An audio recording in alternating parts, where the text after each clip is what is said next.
ما أرسلناك إلا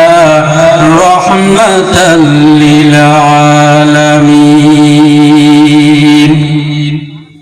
আল্লাহ পাক রব্বুল আলামিন বলেন কোরআন তোমাদের জন্য একটা রহমত নবী তোমাদের জন্য একটা রহমত অগণিত রহমত তোমাদেরকে আমি দান করেছি রজব মাস তোমাদেরকে আমি দান করেছি গুনাহ থেকে পানা চাওয়ার জন্য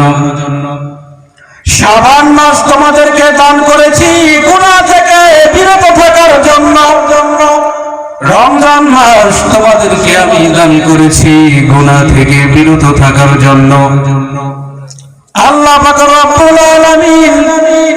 আমাদেরকে গুনাহ থেকে বিরত থাকার জন্য মহান আল্লাহ পাক রব্বুল আলামিন আমাদেরকে গুনাহ থেকে বিরত থাকার জন্য তাগিদ দিয়েছে আল্লাহর নবী জনাবে মুহাম্মদুর রাসূলুল্লাহ সাল্লাল্লাহু আলাইহি ওয়াসাল্লামের দেখানো পথ অনুযায়ী আল্লাহ পাক রব্বুল আলামিন